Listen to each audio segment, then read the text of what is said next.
সম্প্রতি বাংলাদেশের এক মর্মান্তিক বিমান দুর্ঘটনার ঘটনাস্থলেই ঘটে গেল আরেকটি নীরব কিন্তু ভয়াবহ মানবিক বিপর্যয়।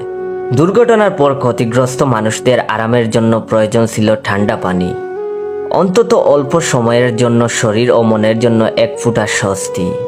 কিন্তু সেই পানি যখন বিক্রি হয় 600 টাকা লিটার দরে, তখন প্রশ্ন উঠে, এটা কি আমাদের মানবতা?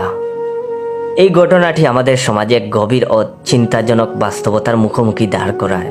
দুর্ঘটনার ভয়াবহতা, মানুষের আর্তনাদ, সাহায্যের জন্য হাত বাড়ানো, এসব কিছুর মাঝেও কেউ কেউ ঠান্ডা পানি নিয়ে ব্যবসা করছিল। যে পানি এক মুহূর্তের জন্য ক্ষতবিক্ষত শরীরকে স্বস্তি দিতে পারত, সেটিই হয়ে উঠল এক বাণিজ্যিক পণ্য। এখানে প্রশ্ন শুধু অর্থের নয়, প্রশ্ন মানুষের বিবেকের। এই ঘটনাটি নিছক এক বিচ্ছিন্ন ঘটনা নয়।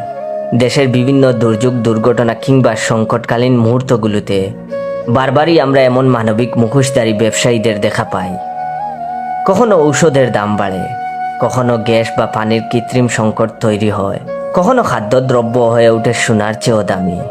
মূলত এই চর্চার পেছনে আছে একটি অসুস্থ মানসিকতা। এই সুযোগে যা আছে পারি কামিয়ে নেই।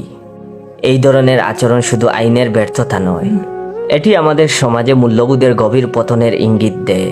আজ আমরা হয়তো উন্নত প্রযুক্তি, বড় বড় বিল্ডিং, 5G নেটওয়ার্ক নিয়ে গর্ব করি, কিন্তু এই গর্ব তখনই অর্থহীন হয়ে পড়ে যখন মানবতা ধ্বংস হয়ে যায় ঠান্ডা পানির দামে। একটা শিক্ষিত সমাজ তখনই গড়ে ওঠে যখন সেখানে শুধু আইন নয়, নৈতিকতা ও বিবেকের স্থান থাকে। আজ আমাদের দরকার এমন শিক্ষা যেটা শুধু পরীক্ষায় পাশ করা নয়, মানুষ হিসেবে গড়েও তোলে। একটি দেশে দুর্ঘটনা হবে, দুর্যোগ আসবে, এটাই বাস্তবতা। কিন্তু সেই সময় আমরা একে অপরের পাশে দাঁড়াবো নাকি একে অপরকে ঠকাবো, সেটাই আমাদের পরিচয় গড়ে দেবে। ঠান্ডা পানির বোতল 600 টাকায় বিক্রি করে আমরা হয়তো সাময়িক লাভ করতে পারি, কিন্তু তাতে আমাদের মানবতা বিক্রি হয়ে যায়। আজ প্রশ্ন তুলতে হবে, মানুষ হয়ে মানুষের কষ্টে কিভাবে লাভ খুঁজি?